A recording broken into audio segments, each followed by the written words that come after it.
বলেন সবাই, ইসলামের দ্বিতীয় খলিফার নাম কি? ওমর ফারুক রাদিয়াল্লাহু তাআলা আনহু। একটা হাদিস বলবো, ঘটনা, আপনি বুঝবেন যে কিয়ামতের দিন নামাজ আপনার কেমনে কাজে আসবে। ওমর ফারুক রাদিয়াল্লাহু তাআলা আনহুর কাছে একজন যুবক আসছে, তার নাম হলো আবু লুলু আল মাজুসি, পেশায় একজন গোলাম এবং সে আগুনের পূজা করে। এসে বলছে, ওমর, তোমার কাছে আমার একটা বড় অভিযোগ আছে। I have come here to complain. এই দুইজন পিচ্ছে, এই কই যায় দুইটা? কই যায় বাবুরা? ওয়াশরুমে গেলে যাও, তোমার তো বউ নাই, তুমি যাও কোথায়? না যেও না, যেও না, আমার চোখ যাচ্ছে সব দিকে। আল্লাহর হাবিব সাল্লাল্লাহু আলাইহি ওয়াসাল্লাম বলেছেন, এই একদম কথা নাই প্রিয় ভাইরা, একদম কথা বলবেন না মেহেরবানি করে।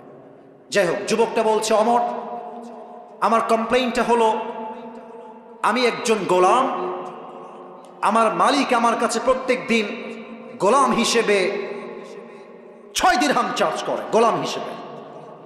তা আমার ইনকাম আহামরি নাই, তুমি একটু কথাবার্তা বলে আমাকে 6 দিরহাম নয় 2 দিরহাম করে দাও। এই হাদিসের প্রত্যেকটা অংশ আপনার কলিজায় গিয়ে আঘাত করবে, এত মারাত্মক একটা ঘটনার হাদিস। এবার ওমর ফারুক বলছে, আচ্ছা ঠিক আছে, আমি 2 দিরহাম করে দিব, বাট আমাকে একটা উত্তর দাও। আচ্ছা তুমি কি করো আমাকে বলো তো, তোমার ব্যবসা কি, তোমার চাকরি কি? যুবকটা বলছে, ওমর, আমি মূলত খঞ্জর বানাই, এটাকে বাংলায় আমরা বলি চাকু। আর খঞ্জর কেমন হয়? Look at my right hand, আমার ডান হাত দেখেন, খঞ্জর কেমন হয় আমি আমার আঙ্গুল দিয়ে আপনাকে বুঝাই দিচ্ছি। খঞ্জরটা হচ্ছে ডানেও চাকু বামেও চাকু। হাদিসে আসছে মাকবাদাতুহু ফি ওয়াসাতিহি, হ্যান্ডেলটা হচ্ছে ঠিক মাঝখানে। This is called in Arabic version খঞ্জর। বলছো, ও মাশাআল্লাহ, তুমি খঞ্জর বানাও, তোমার তো 2 টাকার ব্যবসা নয়, তোমার তো লাখ লাখ টাকার ব্যবসা। এই যুবক, তোমার তো 6 দিরহাম নয়, তোমার কমপক্ষে 10 দিরহাম চার্জ হওয়ার কথা। এই কথা শুনে কাফেরটা গেছে বড্ড ক্ষেপে, বলছে, ও আচ্ছা ওমর, সবাই যেহেতু মুসলমান তাই তুমি সবার বেলায় নরম, আর আমি যেহেতু কাফের তাই তুমি আমার বেলায় গরম, তাই না ওমর? শোনো, হুমকি দিচ্ছে ওমরকে, বলছে, আমি তোমাকে আজকে হত্যা করেছি। আমরা শহীদ আবু সাঈদকে ভুলে যাই নাই, আমরা শহীদ মুগ্ধকে ভুলে যাই নাই। যদি আগামীতে আমার এই বাংলার মাতৃভূমি দখল করবার জন্য ভারত থেকে কোনো পায়তারা করা হয়, সেই পায়তারাকে আমরা ভেঙ্গে গুড়িয়ে দিব। কিছু সাংবাদিক আছে, বাংলাদেশ আর থাকবে না। চিনতে পারছো তোমরা সবাই? নাম বলতে হবে না, নাম বলতে হবে, নাম বললে মানে মুখটা নাপাক হয়ে যাবে। এই বেটাকে দেখলে আমার হকার তো সম্মান হয়ে যায়, একে দেখলে মনে হয় ঢাকার গুলিস্তানে আন্ডার প্যান্ট জাইঙ্গা বিক্রি করলে বেশি মানাবে যুবক ভাই। বেটা, বাংলাদেশ তোমার বাপের কিনা মাটি নাকি? যদি তোমার নিতে হয় চট্টগ্রাম আর ফেনী, আসতে হবে, আসতে হবে, আসো আসো আসো আসো, খেলা হবে। আর ভারতের এই সমস্ত কুলাঙ্গার সাংবাদিকদেরকে সাইজ করবার জন্য আমার কোনো জেলার প্রয়োজন নাই, আমার যশোরের ধামাল যুবকরা একাই আরাফ হয়ে যাবে, একাই আরাফ হয়ে যাবে।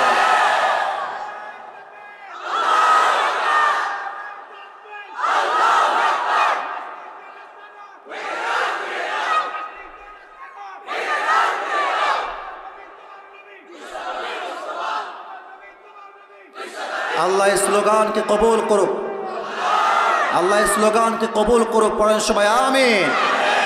তো শুধুমাত্র আপনাকে বলবে, ওয়ামান নাবিয়্যুকা তারিফু হাযার রাজুল, আর আপনি বলবেন, হুজুর উত্তর তো আমার মুখস্থ, হাযা নাবিয়ুনা মুহাম্মাদুর রাসূলুল্লাহ সাল্লাল্লাহু আলাইহি ওয়াসাল্লাম। ভুল কথা। কবরের উত্তর জেহেন দিয়ে নয়, ব্রেন দিয়ে নয়, কবরের প্রত্যেকটা উত্তর হবে ঈমান থেকে আর অন্তর থেকে, ঠিক কিনা বলেন? 3 নাম্বার প্রশ্ন হবে, ওয়ামা দীনু, গৌরব করে বলবেন সবাই, আমাদের ধর্মের নাম কি? আরেকবার কোন সবাই, ধর্মের নাম কি? ফেরেশতা বলবে, কি রে, এতগুলো প্রশ্ন করলাম একটাও আটকায় না, ব্যাপার কি? আরে জানলো কেমনে? এবার ফেরেশতা বলবে, ওয়ামা ইলমুক, what's the source of your knowledge? How do you know that? তুমি জানো কেমনে? এতগুলো উত্তর তোমার সামনে কেমনে সহজ হলো? তোমার জ্ঞানের উৎস কোথায়? আমরা বলবো আমাদের জ্ঞানের উৎস কোথায়? এত আসতে নয়, জোরে কোন কোথায়? আল্লাহ বলবেন, এই ফেরেশতা থামো থামো থামো থামো, আর না, আর প্রশ্ন না, থামো, স্টপ স্টপ, থামো। এখনই আমার বান্দার কবরটাকে তোমরা জান্নাতের বাগান বানায় দাও। আমার বান্দার কবরটাকে তোমরা 70 গজ লম্বা করে দাও। সবাই কোন সুবহানাল্লাহ। সবাই এবার দুইটা হাত তোলেন, সবাই তাকবীর দিবেন না, আমি যেটা বলি সেটা শুনলেই হবে। সবাই মাশাআল্লাহ, রেজ ইউর 2 হ্যান্ডস। সবাই 2 হাত তুলেছেন। আমি আসিফ হুজুর যা বলি খুব মনোযোগ দিয়ে শুনবেন। আমি এসেছি 9টা 20-এ, এখন বাজে প্রায় 10:30। আমার ওয়াজ প্রায় 1 ঘন্টা 10 মিনিট চলছে। কমিটির ভাইরা আমাকে ফর্ম দিয়ে নিয়ে আসছেন। ফর্মে আমি উল্লেখ করেছি আমি 1 ঘন্টা ওয়াজ করব। তবে সব জায়গায় ফর্ম আর নিয়ম দিয়ে চলে না, মাঝে মাঝে ভালোবাসা দিয়েও হিসাব করতে হয়। তা আমি নিয়ত করেছি আজকে 1 ঘন্টা নয়, সর্বনিম্ন 1.5 ঘন্টা ওয়াজ হবে। তবে একটা ওয়াদা চাই সবার কাছে। ওয়াদাটা আমাকে জবান দিয়ে যশোরের সাউন্ডে দিতে হবে। সবাই আগে একটা কাশি দিয়ে গলা ঠিক করেন। আমাকে সবাই ওয়াদা করবেন, হাত স্ট্রং, বলেন সবাই হুজুর। ডান থেকে আওয়াজ আবারও কম পেলাম, বলেন সবাই হুজুর। আমরা যশোরের সন্তান, আপনারে ওয়াদা দিচ্ছি দোয়া শেষ না করে বাসায় যাব না রে। আরে জোরে ক্ষতি হবে, যাব না রে, বলেন সবাই ইনশাআল্লাহ। তাকবীর দেন একটা সবাই, নারে তাকবীর। এখন বাকি আছে আর মোট 3টা বিষয়। এটাই আমার লাস্ট অ্যান্ড ফাইনাল টপিক। এটা আমার ওয়াজের শেষ বিষয়বস্তু। একটা প্রবাদ বাক্য আছে, আপনারা সবাই শুনেছেন আমি জানি, আমার সঙ্গে রিপিট করবেন। আমি প্রথমটা বলবো, শেষটা আপনারে ক্ষতি হবে। শেষ ভালো যার, হ্যাঁ মাশাআল্লাহ মাশাআল্লাহ, আবার কম দেহি, শেষ ভালো যার। আমরা শেষটা ভালোবাসতে চাই এবং শেষটা আমরা দেখাতে চাই। যশোরের সন্তান ওয়াজ মাহফিলে কোনো বক্তার চেহারা দেখার জন্য আসে না, তারা একমাত্র আল্লাহর জন্য মাহফিলে অ্যাটেন্ড করতে চায়। 3টা বিষয়। নাম্বার 1, আপনি যেই দিন ইন্তেকাল করবেন, আপনার লাশ যখন কবরে রাখা হবে, ফেরেশতার মাধ্যমে আল্লাহ রাব্বুল আলামিন সবাইকে একদিন জীবিত করবেন। কেমন করে বোঝার চেষ্টা করেন, একটু দেখেন তো আমার হাতের দিকে। আমি একটা হুইসেল নিলাম, এটা বিড়ি না কিন্তু, আবার অনেকে বিড়ি ভেবে ফেলেছে। হ্যাঁ, আমি যদি এখন নেমে যাই স্টেজ থেকে, রাগ করবেন না আমার কথা, আমি যদি নেমে গিয়ে কারো পকেটে হাত দেই, কিছু লোক এখান থেকেই বের হবে যার পকেট থেকে এখন বিড়ির প্যাকেট বের হবে। মাহফিল শেষ করে যাওয়ার সময় টানতে টানতে বাসায় যাবে, ঠিক কিনা বলে? আচ্ছা, এটা কোনো বিড়ি না, এটা হচ্ছে একটা ট্রাম্পিট, হুইসেল, বাঁশি। এখন যে আমরা ওয়াজ করছি যশোরের এই মাহফিলে, ঠিক এই মুহূর্তে 10টা বাজে 30। এই যে এই যে এই যে তোমরা আবার শুরু করলো আমার ভালোবাসার বাহিরে গিয়ে। চুপচাপ, বিয়ে হবে না কিন্তু, বসো বস বস বস। আচ্ছা, না না, মজা করলাম, জাস্ট প্রিয় ভাইরা, মজা করে ওয়াজের মূল বিষয় হারানো যাবে না। এটা হচ্ছে বাঁশি বা হুইসেল। ঠিক এই মুহূর্তে, আজকে কি বার গো? মঙ্গলবার, রাত বাজে 10:30। ঠিক এই মুহূর্তে ইসরাফিল আলাইহিস সালাতু ওয়াস সালাম সিংহাটা এমনি নিয়ে দাঁড়িয়ে আছে ফু দেওয়ার জন্য। জাস্ট আল্লাহ বলবেন, ইসরাফিল ফু দিয়ে দাও। বাস, প্রথম ফু দিবে, পুরো পৃথিবীটাই ধ্বংস হয়ে যাবে। সেকেন্ড ফু দিবে, সমস্ত মানুষ, ফেরেশতা, জিন মরে শেষ হয়ে যাবে। লাস্ট 3 নাম্বার ফু দেওয়ার জন্য আল্লাহ তাআলা ইসরাফিলকে আবার জীবিত করবেন। আল্লাহ বলবেন, ইসরাফিল আবার ফু দাও। 3 নাম্বার ফু যখন দেওয়া হবে, খুলনার কবরস্থানে যাকে দাফন করা হয়েছিল, যশোরের কবরস্থানে যাকে দাফন করা হয়েছিল, প্রত্যেকটা লাশ তার রুহকে ফিরে পাবে এবং সবাইকে পরকালের জীবনে আবার জীবিত করবে একজন। আওয়াজ দিয়ে বলেন সবাই, তিনি কে? Number one, if you believe in life of hereafter, then you must have to believe in on the day of resurrection. যে পরকালে বিশ্বাস রাখে, সেটা মনে প্রাণে বিশ্বাস করে আমার মৃত্যুর পরে আমাকে আবার জীবিত করবে একজন, তিনি কে? কাফেররা কিন্তু এটা বিশ্বাস করে না। কাফেররা কি বলে দেখেন? আচ্ছা, আপনারা যেখানে বসে আছেন এটা কি ইট না মাটি? মাশাআল্লাহ, উত্তরটা খুব ভালো পেয়েছি। ইট না মাটি? কাফেররা বলে, আস্তাগফিরুল্লাহ, আগেই বলেন সবাই নাউজুবিল্লাহ। কাফেররা বলে, এই মুহাম্মদ, আস্তাগফিরুল্লাহ, নাউজুবিল্লাহ, এই মুহাম্মদ, তোর রব যে বলে আবার আমাদেরকে জীবিত করবে, আমার বাপ তো এই মাটির নিচে দাফন হয়ে আছে, জীবিত হয় না কেন, ফিরে আসে না কেন? যদি পরকাল সত্য হয় তাহলে আমার বাপ ফিরে আসে না কেন? কেমনে সম্ভব যে আল্লাহ আবার আমাদেরকে জীবিত করবেন আমার এক পরকালের জীবনে? আল্লাহ জবাব দিচ্ছেন। আল্লাহ বলছে, বান্দা শোনো, আনতুম আশাদ্দু খালকান আমিস সামাউ বানাহা, এইটা আমার উপরে সামিয়ানা, এর বিশাল উপরে ওইটার নাম কি? বলেন সবাই, নাম কি? আমার তো মনে হয় যে কয়টা হবে এখানে, আনুমানিক কমপক্ষে 40টা বাঁশ আছে এই সামিয়ানা ধরে রাখার জন্য, অ্যাটলিস্ট 40টা বাঁশ আছে। আচ্ছা, এবার বলেন তো, আজকের মাহফিলের সামিয়ানা বড় না আল্লাহর আকাশটা বড়? আল্লাহ বলছে, বান্দা বলো তো, আকাশকে ধরে রাখার জন্য আমি আল্লাহর কয়টা বাঁশ লাগছে?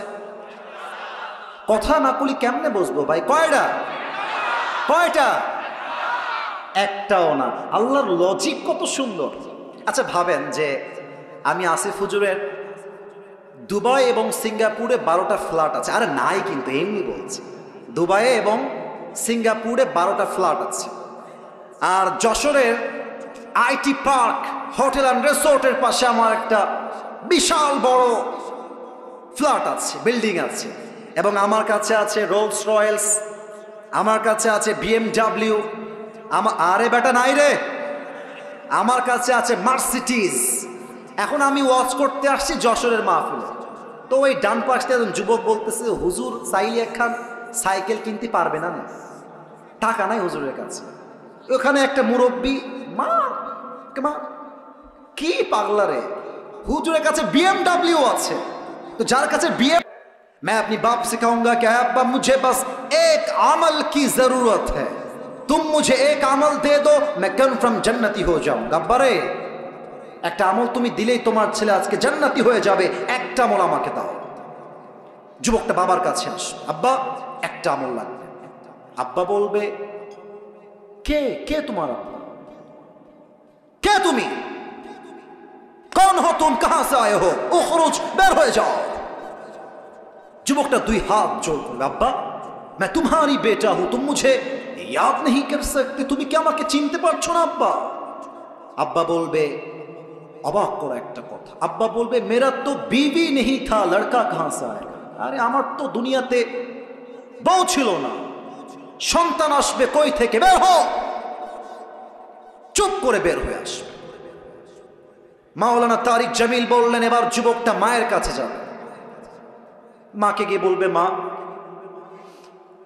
आज मेरी बाप ने मुझे पहचानने से इनकार कर दिया है, আমার আব্বাসকে আমার পরিচয় দেয় নাই মা, জাস্ট একটা আমলের জন্য মা, लेकिन मुझे यकीन है तुम मेरी माँ हो, तुम मुझे एक আমল जरूर दोगे, এটা আমার বিশ্বাস মা যে তোমার কাছে আমি তোমার কলিজার টুকরা একটাই ছেলে, তুমি আমাকে খালি হাতে ফিরাই দিবা না মা। আম্মা मुझे बस एक अमल दे दो, अम्मा एक अमल আমাকে দাও মা। माँ बोलबे, कौन है तुम्हारी माँ, निकल जाओ यहां से, मैं तुम्हारी माँ नहीं हूं, बेर हो। माँ তাকে ঘাড় ধাক্কা দিয়ে বের করে দিল। বাবা মা, يوم يفر المرء من أخيه وأمه وأبيه, সন্তান তার বাপকে চিনবে না, বাপ তার সন্তানকে চিনবে না, ভাই তার ভাইকে চিনবে না, বড় মারাত্মক হবে সেই দিনটা। तारिक जमील बोलें, ওই যুবক যখন দেখবে बाप ने मुझे एक अमल नहीं दिया, मेरी भाई ने मुझे एक अमल नहीं दिया, मेरी माँ ने भी मुझे एक अमल नहीं दिया, तो परेशान हो जाएगा, হতাশ হয়ে যাবে। তো উনি অভিনয় করে বোঝালেন, যদিও এটা আমি বোঝাইতে পারবো না, আমার কাছে ওই স্পেসটা নাই। ডান হাঁটু আর বাম হাঁটু যুবকটা উঠাবে, উঠিয়ে এই বুক বরাবর নিয়ে আসবে। আর দেখেন, এবার দেখেন, এই দুইটা হাত এমনে দিবে, জাস্ট লাইক এ বেবি, শিশুর মতো চুপ করে কান্না করবে, মুখ ঢেকে লজ্জায়।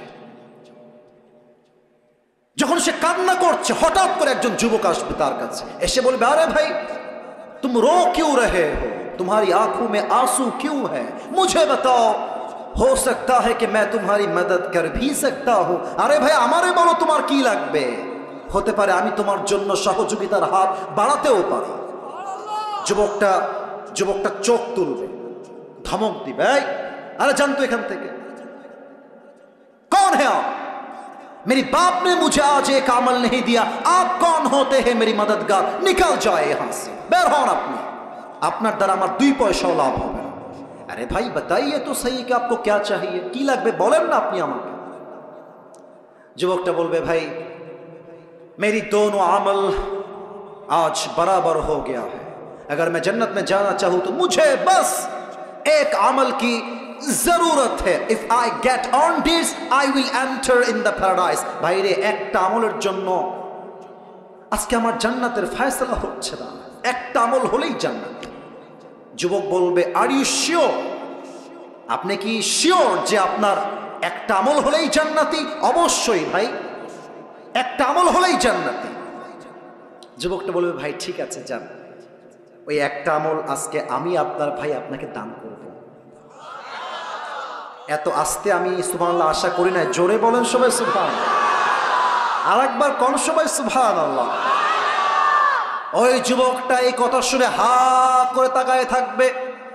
अरे भाई आप कौन है, कहां से आए हैं, मेरी बाप ने मुझे एक अमल नहीं दिया, माँ ने नहीं दिया, आप कौन होते हैं एक अमल देने वाला, आप सच में देने वाले हैं, আপনি কি সত্যি আমাকে দিবেন? দেন দেন দেন।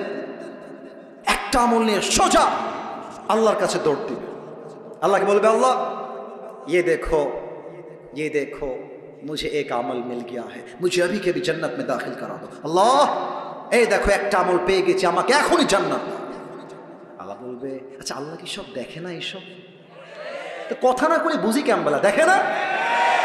সব দেখে। আল্লাহ বলছে, এই বান্দা तुझे एक अमल किसने दिया है आज, तेरे बाप ने नहीं दिया, माँ ने नहीं दिया, भाई ने नहीं दिया, तेरे बीवी बच्चे किसी ने भी नहीं दिया, कौन है तुझे एक अमल देने वाला, मुझे उसका नाम बता। কে ওইটা? বলবে, আল্লাহ হাদা আখি, এই ভাই, ইনি আমাকে একটা আমল দিয়েছে। আল্লাহ বলবে, এই বান্দা तूने एक अमल क्यों दिया अपनी भाई को? अरे बाबा তুই একটা আমল কেন দিলি? doesn't make any sense। মাথা ঠিক আছে তো? বাপ দেয়নি, ভাই দেয়নি, বউ দেয়নি, তুই কেন দিলি বান্দা? আমারে বল তো তুই কেন দিলি? অবাক করা উত্তর দিবে সেই যুবকটা। तारिक जमील बोललेन, ওই যুবকটা ডাক দিয়ে বলবে, अल्लाह मैं तुम्हें क्या बताऊं, मेरे पास अमल बस एक ही है, अगर ये है तो भी मैं जहन्नमी हूं, और अगर नहीं है तो भी मैं जहन्नमी हूं। अल्लाह ये আমল একটা আমার কাছেই আছে, একটাই আছে, ও থাকলেও আমি জাহান্নামে যাবানি, না থাকলেও আমি জাহান্নামে যাবানি।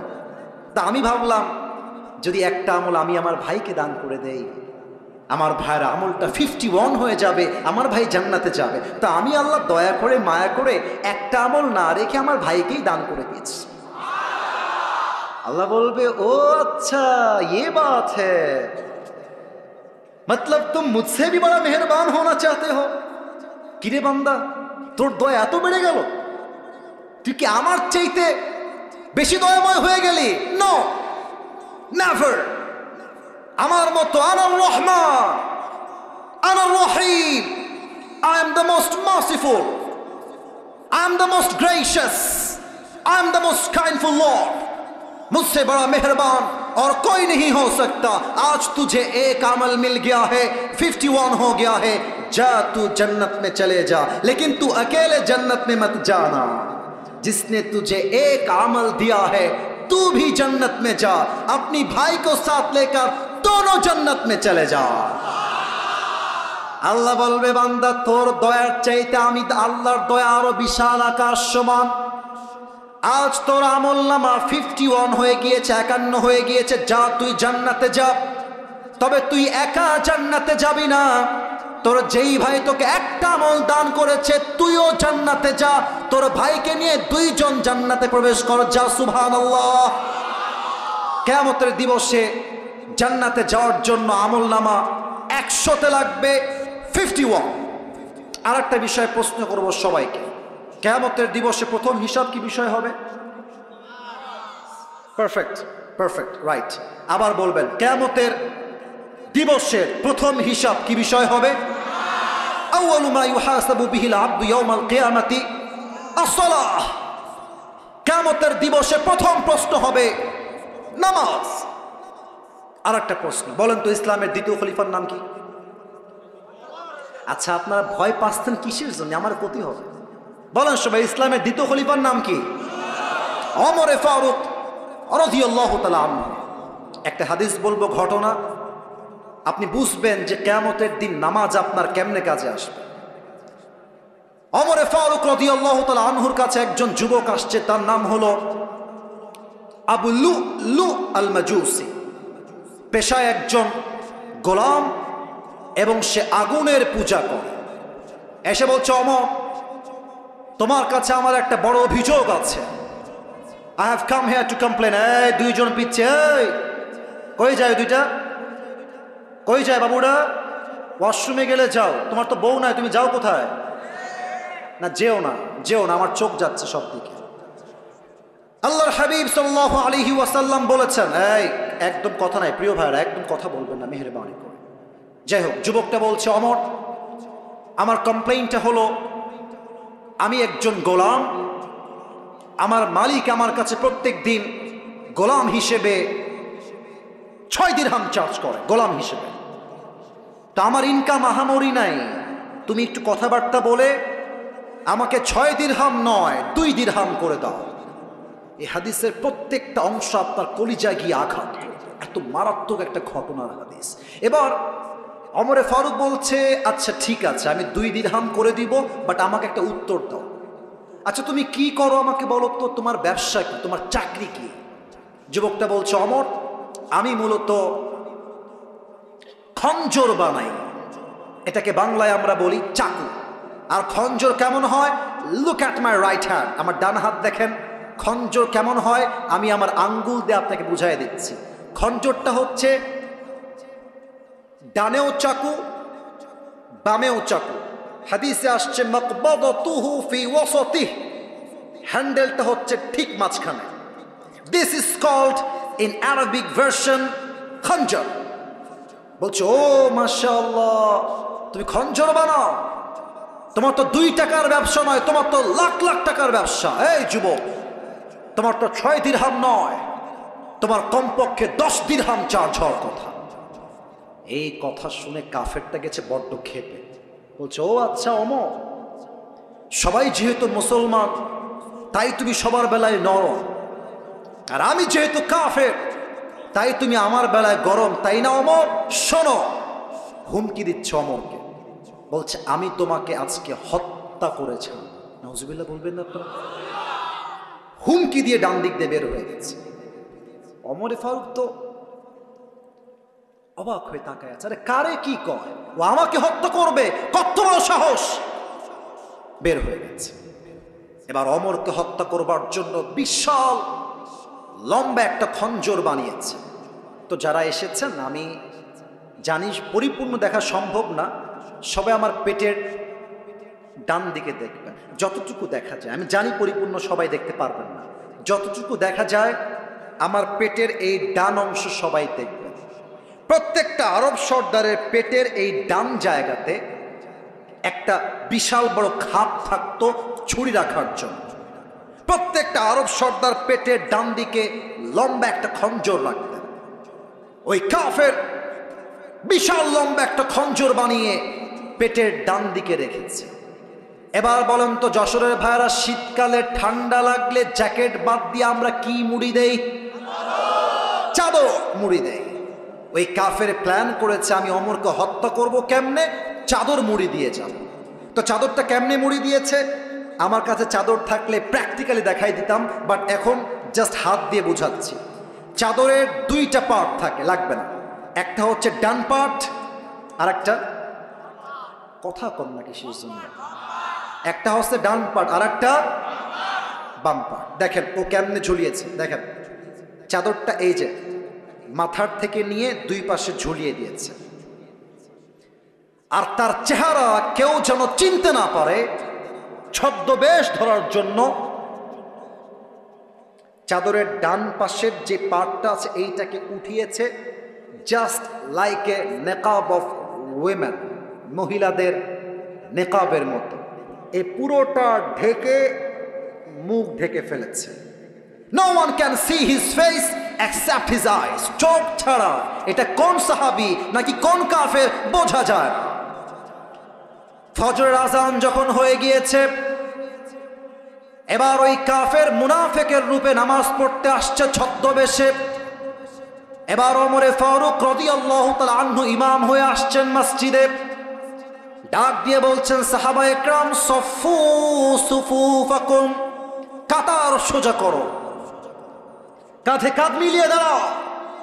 আল্লাহু আকবার, সুবহানাকা আল্লাহুম্মা ওয়া বিহামদিকা ওয়া তাবারাকা ইসমুকা ওয়া তাআলা জাদ্দুকা ওয়া লা ইলাহা গায়রুক, আলহামদুলিল্লাহি রাব্বিল আলামিন, আর রহমানির রহিম, মালিকি ইয়াউমিদ্দিন, ইয়্যাকা না'বুদু ওয়া ইয়্যাকা নাস্তাঈন, ইহদিনাস সিরাতাল মুস্তাকিম, সিরাতাল লাযীনা আন'আমতা আলাইহিম গায়রিল মাগদুবি আলাইহিম ওয়ালাদ-দাল্লিন। আল্লাহু আকবার।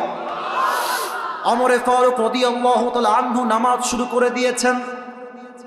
সানা পাঠ করেছেন, সূরা ফাতিহা পাঠ করেছেন।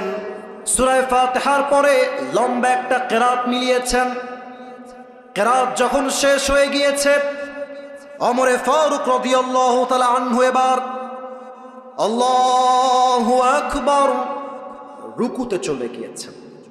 আর মুয়াজ্জিনের পাশেই দাঁড়িয়ে আছে মুনাফিক, নাম হলো আবু লুলু আল মাজুসি। যখনই ওমরে ফারুক রুকুতে গিয়েছে, সে আর রুকুতে যায় নাই, এক লাফ দিয়ে ওমরের সামনে দাঁড়িয়ে গিয়েছে। আর ওলামা ইকরাম এখানে আছেন, আপনারা জানেন হাদিসে আসছে কানু ইউসাল্লুনা বিগলাস, সাহাবা ইকরাম সেই সময়ে ফজরের নামাজ পড়তেন অন্ধকার সময়, কেউ কাউকে দেখতে পারতেন না। আমি সামনে দাঁড়িয়ে গিয়েছে ওমরের সামনে, and he is waiting for Umar. কখন ওমরে ফারুক বলবেন সামি আল্লাহু লিমান Hamida, he was waiting for that moment, অপেক্ষায় আছে। চাদরটাকে এমনে ধরে উড়িয়ে দিয়েছে, আর বিশাল লম্বা খঞ্জর বের করে দাঁড়িয়ে আছে পজিশন নিয়ে। ওমরে ফারুক জাস্ট উঠবে, একটা পেটের মধ্যে ঢুকায় দিবে। ওমরে ফারুক সুবহান রাব্বিয়াল আযীম, সুবহান রাব্বিয়াল আযীম, সুবহান রাব্বিয়াল আযীম তাসবিহ পাঠ করছেন। তাসবিহ যখন শেষ হয়ে গিয়েছে, ওমরে ফারুক রাদিয়াল্লাহু তাআলা আনহু বলছেন সামি আল্লাহু লিমান হামিদা। যখনই এটা বলেছে, আর ওই কাফের এটাও চাকু এটাও চাকু, মাঝখানে হ্যান্ডেলটা ধরে ওমরে ফারুকের পেটের ডান দিক থেকে নিয়ে এমন একটা পোঁচ দিয়েছে, এখান থেকে ধরে আবার একটা পোঁচ দিয়েছে, আবার ধরে আবার একটা পোঁচ দিয়েছে। হাদিসে আসছে তিনটা ছুরির আঘাতে পুরো পেট কেটে ওমরে ফারুকের নাড়ি ভুড়িগুলো সব বাহিরে গলগল করে বের হয়ে গেছে। ওমরে ফারুক নামাজের মধ্যে চিৎকার দিয়ে বলছেন কতালানি আল কালব, কতালানি আল কালব, আমাকে একটা কুকুর হত্যা করেছে, কে কোথায় আছো, আমাকে বাঁচাও। অজ্ঞান হয়ে পড়েছে। আর ওই কাফের ওমরে ফারুককে তিনটা ছুরাঘাত করে পেছন দিক থেকে পালিয়ে যাচ্ছে। সাহাবা একরাম কয়েকজন নামাজের মধ্যেই বলছে হুজুহু, ধরো ধরো। সাতজন মিলে ধরতে গেছে ওই কাফেরকে। আর ওই কাফের অন্ধকারের মাঝে যাকে সামনে পেয়েছে ছুরি দিয়ে কারো গলায়, কারো নাকে, কারো কপালে, কারো বুকে, কারো পেটে ইচ্ছা মতো ছুরি চালিয়েছে। হাদিসে আসছে 7 জন সাহাবী নামাজরত অবস্থায় ওই জায়গাতেই স্পট ডেথ, ওই জায়গাতেই শহীদ হয়ে গেছে। ওমরে ফারুক অজ্ঞান হয়ে পড়ে গিয়েছেন। আর একজন সাহাবী খলিফা হয়ে ইমাম হয়ে দাঁড়িয়ে গিয়েছেন। নামাজ যখন শেষ হয়ে গিয়েছে, আসসালামু আলাইকুম ওয়া রাহমাতুল্লাহ, আসসালামু আলাইকুম ওয়া রাহমাতুল্লাহ, নামাজ শেষ হতে দেরি সাহাবীর এক দৌড় দিয়ে গিয়ে ওমরের কাছে দাঁড়িয়ে গিয়েছে। মালাকা ইয়া ওমর, মালাকা ইয়া খলিফাতুল মুসলিমিন, কি হলো আপনার হে ওমর, কি হলো, আপনি কি, আপনার কি হয়েছে, ওঠেন। ওমরে ফারুক আর কথা বলছেন। সাহাবা একরাম অস্থির হয়ে চিৎকার করছেন, আইনা তাবিব, ডাক্তাররা কোথায়, সবাই আসেন দৌড় দিয়ে, ডাক্তাররা কোথায়। ডাক্তাররা এসেছে। ডাক্তাররা এসে দেখছে ওমরে ফারুক, আমার দিকে দেখেন সবাই, ঠিক এইভাবে চিত হয়ে উল্টে জাস্ট পেট কেটে নাড়ি ভুড়িগুলো সব বাহিরে বের হয়ে আছে, আর ওমরে ফারুক এভাবে চিত হয়ে শুয়ে আছে। তো ডাক্তাররা এসে প্রথমেই ওমরে ফারুকের পিঠের 2 দিকে হাত দিয়ে হালকা করে তুলেছে, আর একটা পানির বোতল নিয়ে আসছে বা পেয়ালা নিয়ে আসছে। এই ঠোঁট নিচের দিকে দিয়েছে, এই ঠোঁট উপরের দিকে দিয়েছে। এক ঢোক পানি ওমরে ফারুক রাদিয়াল্লাহু তাআলা আনহুর মুখের মধ্যে দিয়েছে। ও হাদিসে আসছে, ওই এক ঢোক পানি যখন ওমরের গলা দিয়ে নেমেছে, গলা দিয়ে নেমে বুক দিয়ে নেমে পেটটা এত পরিমাণে কেটে গেছে যে সবগুলো পানি বের হয়ে পেট দিয়ে সবগুলো পানি বাহিরে গলগল করে বের হয়ে গেছে। এক ঢোক পানিও তার দেহে আটকায় নাই। সাহাবা একরাম বলছে, পানি দিয়ে কাজ হবে না, লেটস ব্রিং দ্য মিল্ক, দুধ নিয়ে আসো, দুধ নিয়ে আসো। দুধ নিয়ে আসছে। ওমরে ফারুককে উঠিয়ে এবার তার মুখের মধ্যে দুধের এক ঢোক দুধ দিয়েছে। দুধ গলা দিয়ে ঢুকে বুক দিয়ে নেমে পেট এত পরিমাণ কেটে গেছে ওমরে ফারুক রাদিয়াল্লাহু তাআলা আনহু, সবগুলো দুধ পেট দিয়ে গলগল করে বাহিরে বের হয়ে গেছে। এই দৃশ্য দেখে সাহাবা একরামদের কারো চোখে পানি আর আটকায় না, সব সাহাবীরা কান্না করছে। বুঝে গেছে ওমরে ফারুক হয়তোবার কখনো ফিরে আসবেন না, এটাই তার জীবনের শেষ মুহূর্ত ছিল। এবার আমার চোখটা সবাই দেখেন, আমার চোখটা সবাই দেখেন। এক সাহাবী দূর থেকে দেখছে ওমরে ফারুক, তার চোখটা it's a very little bit, জাররা অ্যামাউন্ট, একদম ছোট্ট করে চোখটা একটু খুলেছে। আমার চোখ দেখেন একটু, it's a very little bit, একদম সামান্য, ভেরি জাররা অ্যামাউন্ট, ছোট্ট। কেউ দেখে নাই, ওই সাহাবী দেখেছে। ওই সাহাবী চিৎকার দিয়ে দূর থেকে বলছে, মালাকা ইয়া ওমর, মালাকা ইয়া ওমর, মালাকা ইয়া ওমর, দৌড় দিয়ে আসছে, এ ওমর কি হয়েছে আপনার, আমাকে বলেন কি লাগবে, আমি আপনাকে দিব। সব সাহাবীরা দৌড় দিয়ে আসছে। ওমরে ফারুক কিছুই বলছে না, একবার কান একবার ঠোঁট, একবার কান আর একবার ঠোঁট ইঙ্গিত করছে। ওই সাহাবী বুঝে গেছে ওমরে ফারুক তার শেষ ওসিয়ত আমার কানে কানে বলতে চায়, আমি দৌড় দিয়ে যাই শোনার জন্য। ওই সাহাবী যখন তার কানটা বাড়িয়ে দিবে ওমরে ফারুক রাদিয়াল্লাহু তাআলা আনহুর মুখের কাছে, ওই সাহাবী মনে মনে ভাবছেন ওমরে ফারুক হয়তোবা তার জীবনের শেষ কথা বলবেন, তোমরা আমার বউকে দেখে রেখো, তোমরা আমার রাজ্যের সব সম্পদ দেখে রেখো, তোমরা আমার সন্তান আমার মাকে দেখে রেখো। হয়তো এটাই হবে তার লাস্ট এবং শেষ ওসিয়ত। এই চিন্তা করে ওই সাহাবী ওমরে ফারুক রাদিয়াল্লাহু তাআলা আনহুর মুখের কাছে তার কানটা বাড়িয়ে দিয়েছে। ওমরে ফারুক রাদিয়াল্লাহু তাআলা আনহু জীবনের শেষ মুহূর্তে পদার্পণ করেছেন। পেটের এই 2টা জায়গা কেটে ফেড়ে গিয়ে নাড়ি ভুড়িগুলো সব বের হয়ে গিয়েছে।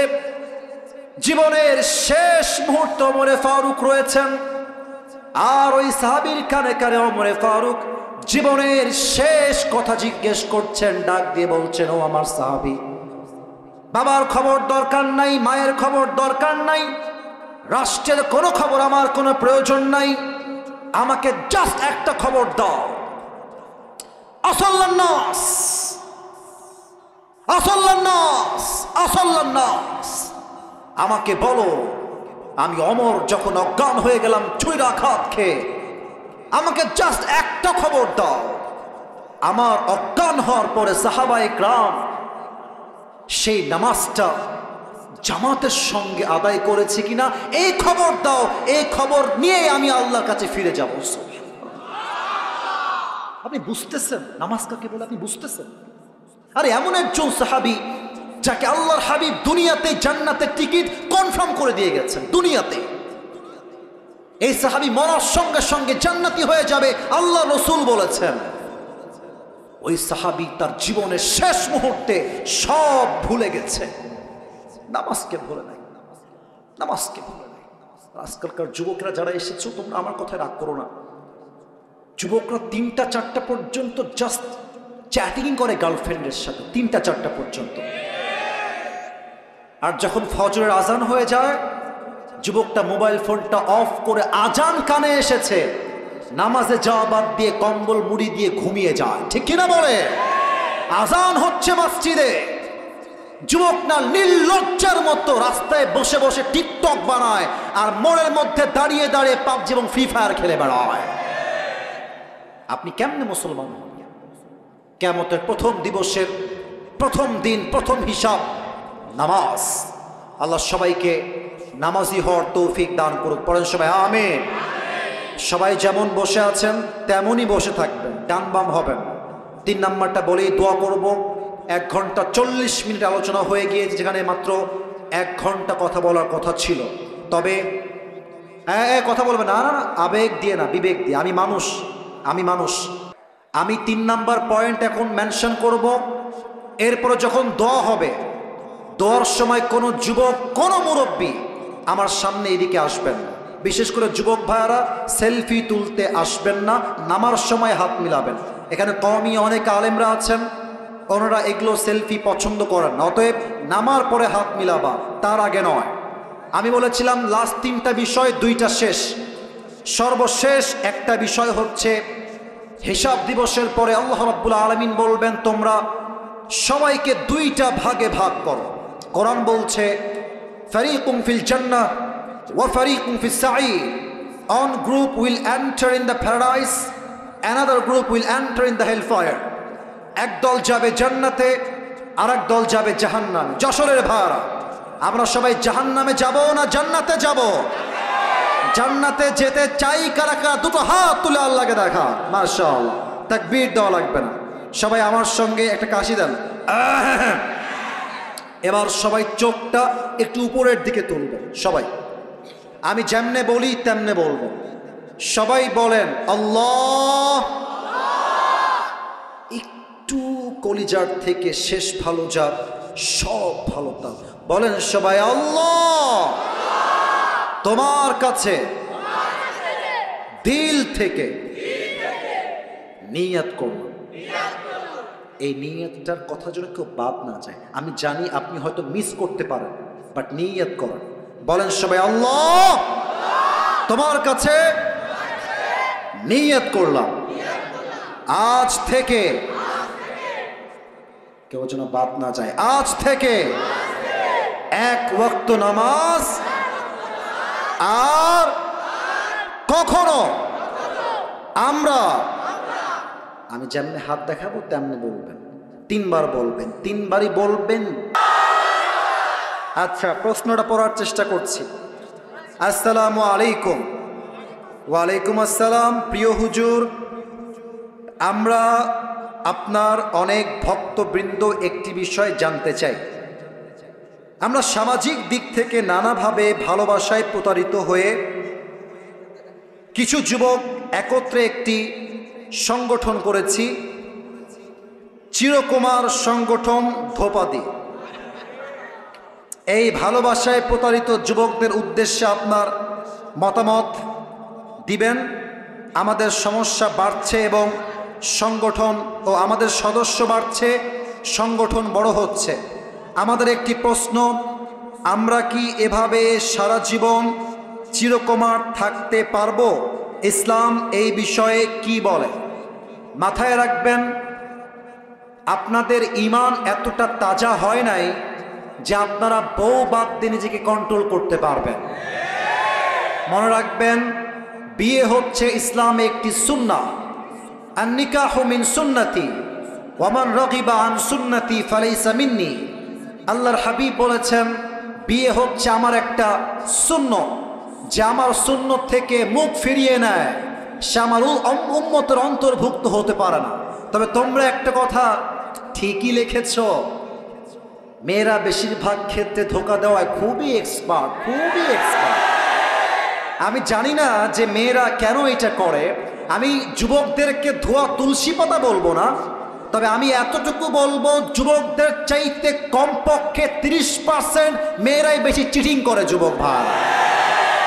কারণ হলো, মেয়েরা, অনেক মুরব্বীরা আছেন, আমার মায়েরা আমার কথা শুনছেন, বোনেরাও শুনছেন, আমি সবাইকে বলবো with due respect, I am your well wisher. আমি আপনার কল্যাণকামী বোন, আমি আপনার শত্রু নই। আমার কথা একটু বুঝবেন। মেয়েরা ভাবে জামাইয়ের কাছে টাকা থাকলেই মনে হয় সুখ পাওয়া যাবে। এজন্য হাজার হাজার লাখো মেয়ে জাস্ট টাকার লোভে নিজের পছন্দের যুবককে বাদ দিয়ে টাকলার সঙ্গে বিয়ের পিড়িতে বসে যায়। আর একটা কথা আমি মেয়েদেরকে বলতে চাই, আপনার বয়স মাত্র 19, মাত্র 20, আপনি আমার কলিজার টুকরা যুবককে ছ্যাঁকা দিয়ে ব্যাকা করে টাকলার সঙ্গে বিয়ের পিড়িতে বসবেন, আপনি জীবনে সব পাবেন, মনের শান্তি আপনি কোথাও খুঁজে পাবেন না। অ্যান্ড থার্ড কথা, যারা এই সংগঠন করছো, আজ তোমাদের সংগঠনকে তোমরা ভেঙে ফেলবা। ইসলামে কোনো বৈরাগিতা নাই, ইসলামে এই সমস্ত চিরকুমার সংগঠন নয়। ইসলাম শেখায় তোমার চরিত্র রক্ষার জন্য তোমাকে প্রথম কাজ বিয়ের পিড়িতে বসতে হবে। আর আরেকটা আফসোসের কথা, এটা শুনলে হয়তো আমার কলিজার টুকরা আব্বা জানরা একটু মাইন্ডে নেবেন, আমি জানি।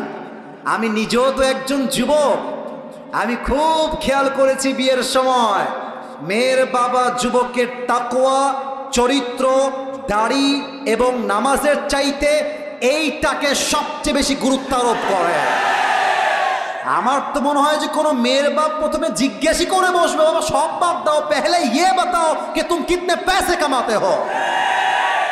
আর কিছু মেয়ের বাবা মনে করেন যে মেয়েকে যদি আমি টাকাওয়ালার সঙ্গে বিয়ে দেই আমার মেয়েটা চিরসুখী হয়ে যাবে। ভুল ধারণা।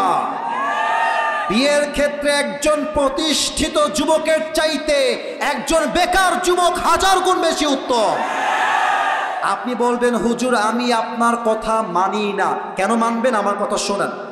যারা প্রতিষ্ঠিত হয়ে বিয়ে করে তাদের একটা টাকার গৌরব থাকে, অহংকার থাকে, এজন্য তারা মাঝে মাঝে বউকে সস্তা পণ্য মনে করে।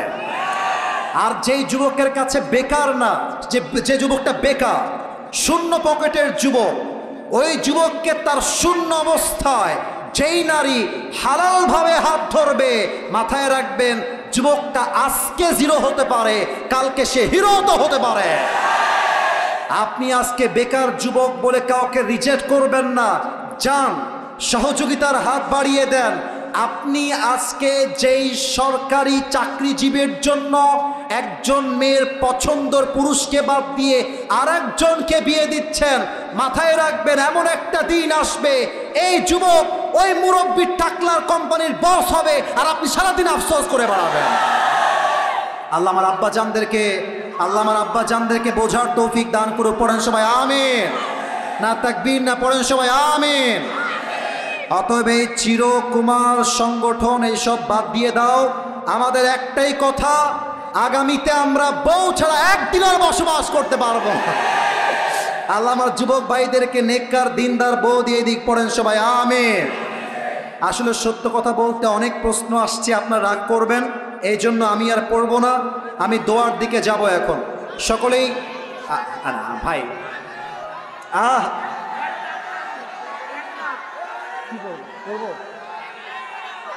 আচ্ছা দাঁড়াও দাঁড়াও দাঁড়াও দাঁড়াও দাঁড়াও দাঁড়াও দাঁড়াও দাঁড়াও না স্যার আপনারা কি বলছেন আমি পড়বো স্যার পড়বো এটা আমরা আচ্ছা আচ্ছা আচ্ছা পারমিশন পাওয়া গেছে নারায়ে তাকবীর আচ্ছা ঠিক আছে